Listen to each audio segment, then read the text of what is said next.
मैं आकृति कुमारी MNT news network में आपका स्वागत करती हूं। जातिवाद का जहर देश के कोने कोने में फैला है।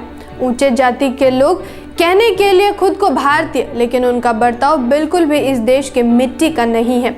किसी भी कारण से जातिवाद के रोग से ग्रसित लोग झूठे सम्मान के नाम पर अपने से नीची जाति के व्यक्ति को जान से मारने तक उतारू हो जाते हैं। जातिवाद के शिकार लोगों को न्याय मिलना भी कठिन हो जाता है। ऐसी एक बड़ी अमानवीय घटना उत्तराखंड के चंपावत में हुई है। यहाँ एक ऊंची जाति के बारात में इतनी मारपीट की गई कि उसकी मौत हो गई। बताया जा रहा है कि उसके 2 गुनाह थे। एक तो वह नीची जाति में जन्मा और दूसरा उसने बारात में अपने हाथों से खुद खाना लेने की कोशिश की। बारात ऊंची जाति के लोगों की थी। मरने वाला व्यक्ति नीची जाति का था। मृत व्यक्ति का नाम रमेश राम था। वह उत्तराखंड के चंपावत के देवीधुरा में ट्रेलर का काम करता था। देवीधुरा के पास केदारनाथ गांव में एक कमरा किराए पर लेकर वहां रमेश राम टेलर की दुकान चलाते थे। रमेश राम के परिवार के अनुसार रमेश राम को शादी का न्योता था। शाम को घर पर ना आने के कारण फोन करने के बाद किसी ने फोन उठाया कि अगले दिन आना। दूसरे दिन किसी ने फोन के जरिए रमेश राम के बेटे को पिता की बेहोशी की हालत में होने की बात बताई। पता चला कि कुछ लोग उसके पिता रमेश को लोहाघाट के अस्पताल में छोड़कर चले गए।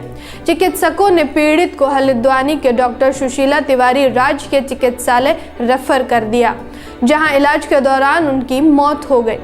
ये रमेश राम जी के घर पर हैं, जिनकी शादी में खाने को छूने से हत्या कर दी गई है। आप देख सकते हैं, ये उनका हमारे पीछे घर है। मेरा नाम राखी है और मैं BA सेकेंड ईयर की पढ़ाई कर रही हूँ। अभी फॉर्म भरा है मैंने। तो मेरे पिताजी सिलाई का काम करते थे। उनको करीबन 30 साल हो गए थे सिलाई का काम करते हुए। लेकिन यहाँ केदारनाथ में करीब 3 साल से वो लोग उस दुकान में मेरे पापा सिलते थे। तो जिसकी शादी थी उनका नाम डूंगर सिंह है, उनके बेटे का नाम भगवान सिंह। उनकी शादी में बताया जा रहा है कि मेरे पापा गए थे क्योंकि उनके लिए निमंत्रण आया था। वैसे हम लोग तो SSC के हैं, वो लोग सवर्ण जाति के हैं।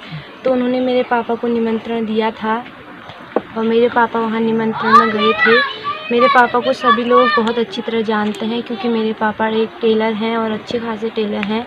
रोज़ की तरह ही जैसे यहाँ से जाते थे, अप डाउन करते थे मेरे पापा। शाम को घर आ जाते थे करीब 6:30 बजे, 7 बजे तक मेरे पापा रोज़ घर पहुँच जाते थे।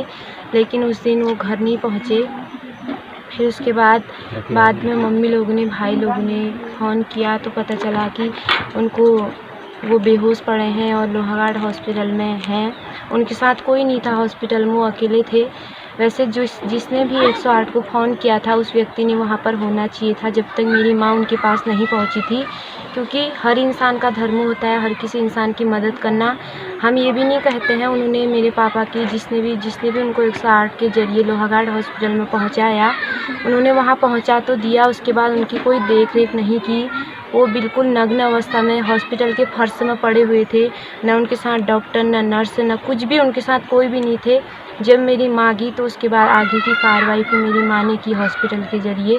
उसके बाद उनको आगे रेफ़र किया गया चंपावत डिस्ट्रिक्ट में। वहाँ कुछ ग्लूकोज वगैरह चढ़ाए। फिर वहाँ सिर में चोट लगी थी तो CT स्कैन की मशीन वहाँ नहीं थी तो उनको हल्द्वानी रेफ़र किया गया। तो रास्ते में तो वो उससे तो बोलने की हालत में बिल्कुल नहीं थे। लेकिन मेरा भाई संजय जो 15 साल का है, वो भी मम्मी और पापा के साथ था। तो पापा ने बताया कि मुझे खाते समय मारा, इतना ही बोल पाए, उससे आगे वो नहीं बोल पाए। और ये भी उनने बहुत हकलाते हुए बोला। मतलब बहुत ज़्यादा चोट थी उनके शरीर में। उनकी पाँव की उंगलियां टूटी पड़ी थी और घुटनों में चोट थी। मतलब बहुत ख़राब हालत की थी उनके साथ। मुझे ऐसा लग रहा है, जितना मैं देख रही हूँ, जितना मैं सुन रही हूँ, कि मेरे पापा को किसी एक व्यक्ति ने नहीं मारा है। अगर एक व्यक्ति मारता तो शायद वो बच जाते।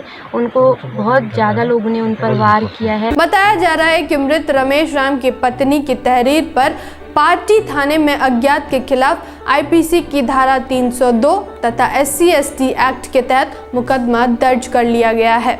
इस घटना से उत्तराखंड में जगह जगह से प्रतिक्रियाएं आनी शुरू हुई है। अनुसूचित जाति आयोग पर भी दबाव बढ़ रहा है। जातीय हिंसा के मामलों में अक्सर मामले को रफा दफा करने की अनेकों बातें सामने आई है। जातिवादी लोगों को बचाने की पहल होती है।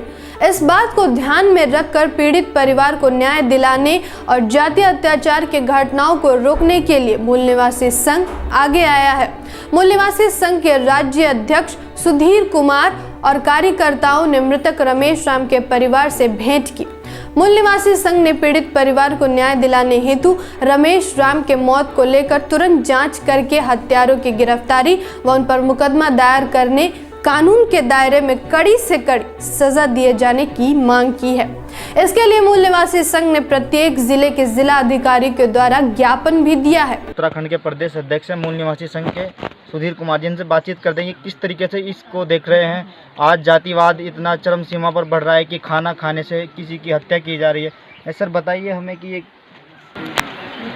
देखिए, यहाँ हम परिवार की जो स्थिति देखी और जिस दयनीय स्थिति में वो फिलहाल हैं, आखिरकार इसका जिम्मेदार कौन?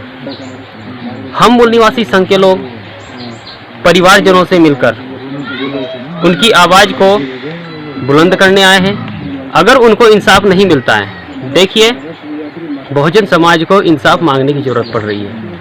ऐसा कौन सा शासन है वो जिसमें मांगने की ज़रूरत पड़ी? मांगने की तभी ज़रूरत पड़ती है जब इंसाफ नहीं मिलता। तो अभी अगर हम इंसाफ मांग रहे हैं तो इंसाफ की आखिरकार ये तो मौलिक अधिकार है, ये तो मिलना ही चाहिए।